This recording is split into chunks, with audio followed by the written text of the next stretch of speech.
Bengali home cook চ্যানেলে আপনাকে স্বাগত জানাচ্ছি। আজকে আমরা রান্না করব বিফ ভুনা বা মশলায় বিফ। এই খাবারটি খেতে কিন্তু খুবই মজাদার। অনেকে এই খাবারটিকে বিফ কষা বা কষা মাংস বা মশলায় বিফও বলে থাকে। আর আপনি যদি আমাদের চ্যানেলে নতুন হয়ে থাকেন, আপনাকে রিকোয়েস্ট করবো আমাদের চ্যানেলটি সাবস্ক্রাইব করার জন্য। তা চলুন দেখে নেওয়া যাক কি করে বিফ ভুনা রান্না করা যায়। আমরা এখানে প্রায় 1 কেজি পরিমাণ গরুর মাংস নিয়ে নিয়েছি, যার মধ্যে কিন্তু হাড়, চর্বি, মাংস সহ সব ধরনের মাংস আমরা নিয়ে নিয়েছি। এর মধ্যে আমরা দিয়ে দিচ্ছি 1 টেবিল স্পুন পরিমাণ ভাজা জিরার গুঁড়া, 1 টেবিল স্পুন পরিমাণ ধনিয়া গুঁড়া। আপনারা দেখতে পাচ্ছেন আমরা গুঁড়া মশলা ব্যবহার করি আমরা রান্নাটা করব। হাফ টেবিল স্পুন পরিমাণ হলুদের গুঁড়া এবং 2 টেবিল স্পুন পরিমাণ মরিচের গুঁড়া।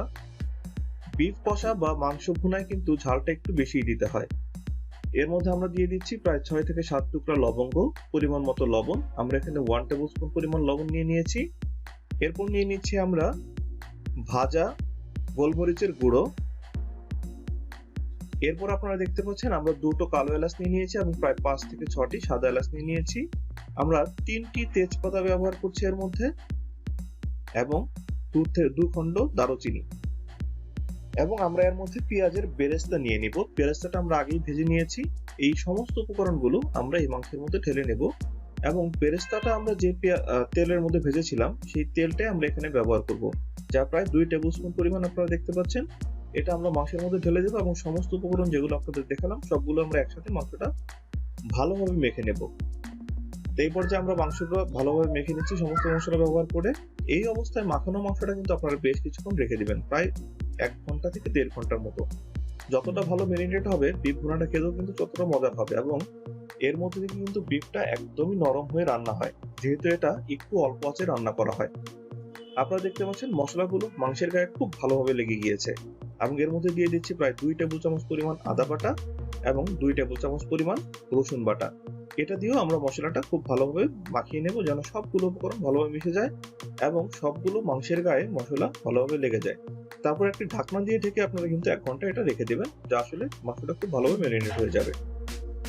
প্রায় 1 ঘন্টা পর আমরা একটা প্যানের মধ্যে নিয়ে নিয়েছি প্রায় 4 টেবিল স্পুন পরিমাণ সয়াবিন তেল এবং এর মধ্যে দিয়ে দিচ্ছি 1 কাপ পরিমাণ পেঁয়াজ কুচি। পেঁয়াজ কুচিটা আমরা বেশ সময় ভেজে নেব যতক্ষণ না পর্যন্ত কালারটা সামান্য চেঞ্জ হয়ে আসছে। তার মধ্যে আমরা আমাদের ম্যারিনেট করা মাংসগুলো এর মধ্যে দিয়ে দেব। এই অবস্থায় মাংসটা কিন্তু খুব ভালোভাবে ভুনা করে নিতে হবে বা কষিয়ে নিতে হবে। এই কষানোটা যতটা ভালো হবে মাংসের টেস্টটাও কিন্তু ততটা মজার হবে। আপনারা দেখতে পাচ্ছেন আমরা বেশ ভালোভাবে নেড়ে চেড়ে এটা কষিয়ে নিচ্ছি এবং একটা ঢাকনা দিয়ে ঢেকে দেব। 5 মিনিট হাই ফ্লেমে রাখার পর এর মধ্যে থেকে কিন্তু পানিগুলো বের হয়ে আসবে। আপনারা দেখতে পাচ্ছেন এর মধ্যে থেকে কিন্তু পানিটা বের হয়ে এসেছে এবং এই পর্যায়ে আমরা একটু নাড়াচাড়া করে দিয়ে আমরা ফ্লেমটা একটু কমিয়ে দিয়ে আবার কিন্তু বেশ কিছুটা সময়ের জন্য রেখে দেব এবং যতক্ষণ এটা গরম হচ্ছে ততক্ষণ আমরা একটা পাত্রে পানি ফুটিয়ে নেব প্রায় 2 কাপ পরিমাণ। যে পানিটা আমরা এই মাংসের মধ্যে ব্যবহার করব, আমরা কিন্তু ঠান্ডা পানি দেব না, আমরা এর মধ্যে কিন্তু গরম পানি ব্যবহার করব, তাই পানিটা আপনারা ফুটিয়ে নেবেন। সো মাংসটা আমরা ভালোভাবে নেড়ে নিচ্ছি যেন কোথাও লেগে না যায় এবং এই পর্যায়ে আমরা কিন্তু ফ্লেমটা মিডিয়ামের চেয়ে সামান্য কম রেখেছি যেন মাংসটা কোথাও পুড়ে না ধরে। আমরা ফুটানো পানি ব্যবহার করব বলেছিলাম, এখানে আমরা এখন প্রায় 2 কাপ পরিমাণ ফুটানো পানি দিয়ে দিচ্ছি, যে পানিগুলো খুবই গরম এবং 2 কাপ পরিমাণ পানি দিয়ে একদম লো ফ্লেমে আমরা মাংসটা প্রায় 20 থেকে 25 মিনিট রান্না করব। এর মধ্যে মাঝে মাঝে একটু দেখে নেবেন যেন ঝোলটা শুকিয়ে না যায় এবং মাংসটা যেন খুব ভালোভাবে ঢাকা থাকে। সো এই পর্যায়ে আমরা কিন্তু প্রায় 20 মিনিট রান্না করার পর আপনারা দেখতে পাচ্ছেন ঝোলটা কিন্তু অনেকখানি কমে গিয়েছে।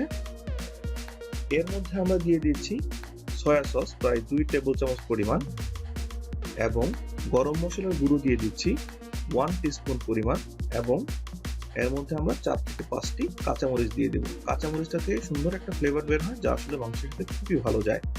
তা আমরা কিন্তু লো ফ্লেমে আবার বেশ কিছুক্ষণ রেখে দেব প্রায় 20 মিনিটের মতো। 20 মিনিট পর আপনারা দেখতে পাচ্ছেন মাংস থেকে কেমন সুন্দর তেলগুলো বের হয়ে এসেছে এবং দেখতেও খুব চমৎকার লাগছে। তো তৈরি হয়ে গেল আপনাদের বিফ ভুনা। বিফ ভুনা আপনারা বাসায় বানাবেন এবং আমাদেরকে জানাবেন এই পদ্ধতি ফলো করে আপনাদের বিফ ভুনাটা খেতে কেমন হয়েছে। যদি ভালো লাগে তাহলে অবশ্যই আমাদের চ্যানেলটি সাবস্ক্রাইব করার জন্য রিকোয়েস্ট করব। আরেকদিন দেখা হবে নতুন কোনো ভিডিও নিয়ে। সুস্থ থাকবেন, ভালো থাকবেন।